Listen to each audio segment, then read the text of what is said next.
Caros amigos, bem-vindos a mais um episódio de hoje na Terceira Guerra Mundial. No episódio de hoje, veremos como a relativa sensação de segurança que o mundo usufruiu nas últimas décadas pode estar prestes a enfrentar sua maior prova de fogo.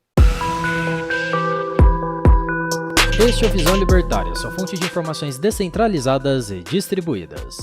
Esse artigo foi sugerido e escrito por Rodolfo Andrello, revisado por J.J. Lieber e narrado por Coreia com K.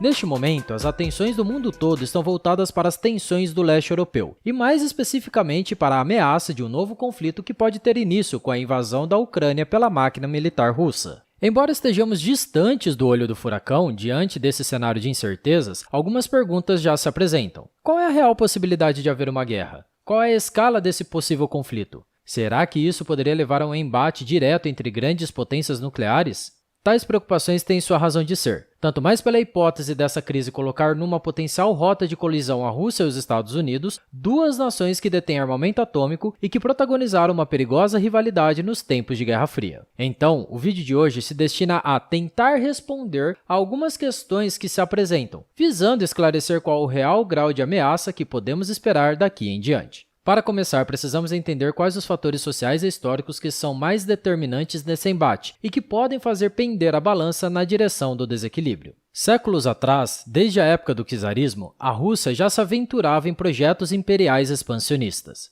Seu domínio se estendia por 3 continentes e foi considerado o terceiro maior império em termos de extensão territorial. Mais de 100 diferentes grupos étnicos viviam ao longo do território russo. Por isso, ao desencadear o golpe de Estado contra a dinastia Romanov, os revolucionários comunistas liderados por Lenin passaram a governar um vasto território, o qual ainda viria a se agigantar no fim da Segunda Guerra. Todo esse expansionismo militar foi determinante para subjugar diversas nações ao domínio russo e soviético, o que inclui também a Ucrânia, país de enorme interesse na reflexão de hoje. Posteriormente, a Ucrânia viria a se libertar dos seus algozes no fim do século XX, tal qual aconteceria com os demais países satélites do bloco soviético. Esse esfacelamento, aliás, também permitiu que muitos desses países adotassem uma economia de mercado e fizessem alianças econômicas e militares com os Estados Unidos, que foi a potência vencedora da Guerra Fria. Como os russos estavam ocupados tentando colocar ordem em sua própria casa, a princípio havia muito pouco que eles pudessem fazer para não permitir esse avanço americano nas suas imediações. Mas já em 2008, a Rússia considerou estar preparada para uma demonstração de força e reivindicar o posto de liderança regional, lançando assim uma operação militar na Geórgia sob o pretexto de estar atuando numa intervenção humanitária necessária à imposição da paz. Não muito tempo depois, a Rússia também lançaria sua operação de anexação da Crimeia, que se deu em março de 2014. A ação foi condenada por inúmeras nações como Estados Unidos, Alemanha, França e Reino Unido, que viram naquele ato uma agressão contra a soberania ucraniana. Então, eis que nos dias atuais ocorre novamente uma ameaça de intervenção militar russa na Ucrânia, o que suscita todas aquelas questões que apresentamos na introdução desse vídeo. Visto esse panorama geral, algumas coisas já se mostram mais acessíveis ao nosso entendimento. Em primeiro lugar, podemos destacar o orgulho e o nacionalismo da Rússia de Vladimir Putin. Trata-se de um sentimento romântico que já se mostrou perigoso no passado. Vide a Alemanha na Segunda Guerra e sua alucinada busca de um passado imperial glorioso. Segundo, mas não menos importante, devemos falar da presença militar americana na região, que é, sem sombra de dúvidas, um forte elemento de desestabilização política. Conforme adiantamos, a fraqueza russa a partir dos anos 90 permitiu que muitos países da região se aliassem aos Estados Unidos, que colocaram tais países sob as asas da OTAN, a Organização do Tratado do Atlântico Norte. Este arranjo não só permite o posicionamento de tropas americanas no leste europeu, como também a instalação de poderosos artefatos militares em localidades perigosamente próximas do território russo. Vendo esses acontecimentos pela ótica de Vladimir Putin, é certamente inadmissível que uma potência estrangeira tenha permissão de, por exemplo, instalar mísseis em países vizinhos, que poderiam alcançar o território russo sem sobreaviso em uma questão de minutos. Porém, dado que estamos tratando de países soberanos que optaram voluntariamente por fazer parte da OTAN, devemos considerar que tais nações não possuem qualquer obrigação política ou moral com a Rússia. Em outras palavras, países como a Ucrânia e outros antigos satélites da URSS hoje possuem total autonomia para decidir com quais países eles querem se aliar, tal como para permitir a entrada de soldados e equipamentos militares desses mesmos aliados.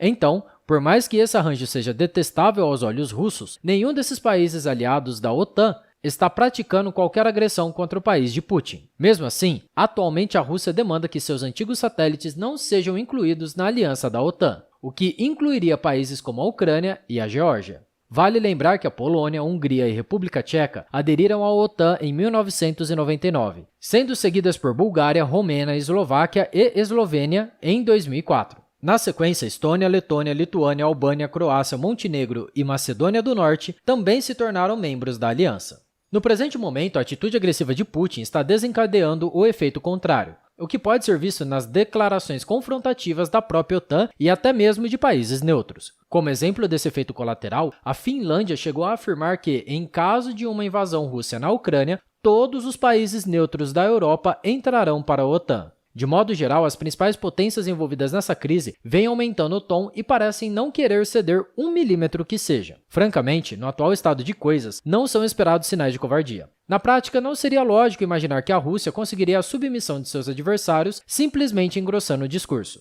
Nenhum líder de nenhum país consideraria oportuno recuar nesse momento, o que, implacavelmente, seria visto como um sinal de fraqueza. Caso ele cedesse imediatamente, a Rússia saberia que teria carta branca para fazer com esses países o que bem quisesse. Por outro lado, não é provável que a Rússia dê um passo para trás após apostar em tantos discursos agressivos e ameaças. Como exemplo desse discurso, podemos mencionar a declaração dada em meados de dezembro passado, de que se não houver garantias de que a Geórgia e a Ucrânia não entrarão para a OTAN, então um conflito militar é inevitável. Para além da questão bélica propriamente dita, há ainda a possibilidade dos países se retalharem com embargos financeiros e diplomáticos. Porém, mesmo nesse cenário, as consequências não seriam de pequena escala, como a Rússia já tendo declarado que cortaria relações com os Estados Unidos caso houvesse sanções contra seu presidente.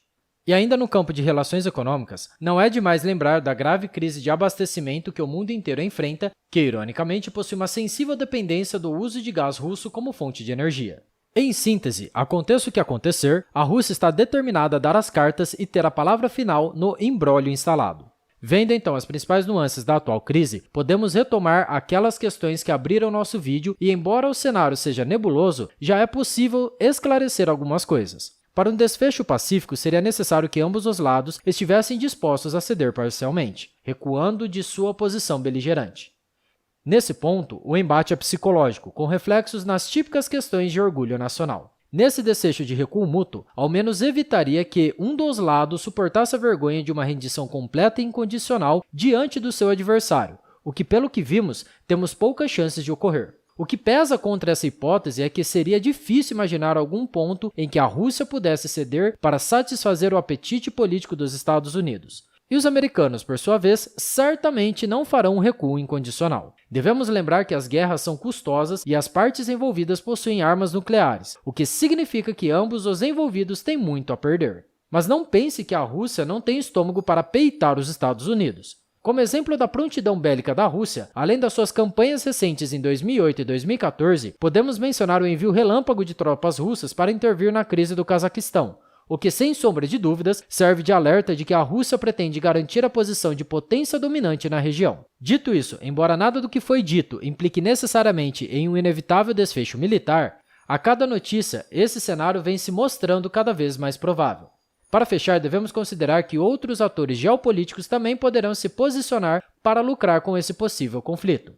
Notória adversária dos Estados Unidos, a China vem sinalizando apoio às demandas da Rússia frente à OTAN.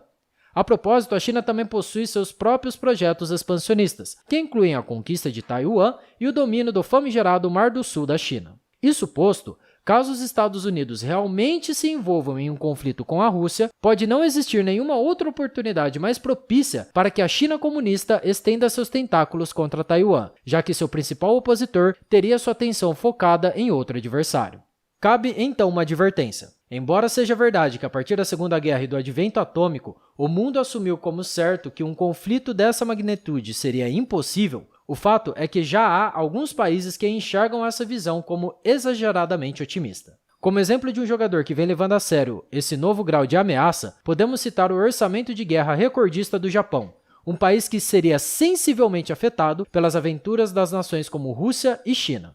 Em outras palavras, mesmo que alguns desacreditem que exista de fato incentivos para um desfecho bélico de grandes proporções, os japoneses sabem que não podem contar apenas com o bom senso de figuras como Xi Jinping e Vladimir Putin. Adicionalmente, a Rússia já considera enviar tropas para seus aliados, como Cuba e Venezuela, revivendo os antigos temores da Guerra Fria. E por tudo isso vale repetir, não estamos dando como certo o desencadeamento desse conflito, nem estamos apostando nossas fichas nesse desfecho. Todavia, comparado aos tempos de outrora, esse cenário nunca foi tão provável. Encerramos por aqui e ficamos no aguardo dos novos desdobramentos. Mas caso você queira se informar das possíveis consequências de um conflito nuclear, sugerimos ver nosso vídeo, Stanislav Petrov, o soviético que evitou a Terceira Guerra Mundial. Link aqui na descrição. E lembre-se, são políticos que declaram guerra, não países. A maioria das pessoas que moram nesses locais nem se importa com tais conflitos. Só o Estado se mete em problemas e faz inocentes pagarem a conta. Obrigado pela sua audiência. Se você gostou desse vídeo, clique no ícone de curtir abaixo e compartilhe o vídeo em sua rede social. Se você deseja ser notificado de outros vídeos, clique em se inscrever e depois no ícone da campainha. Até a próxima e tchau!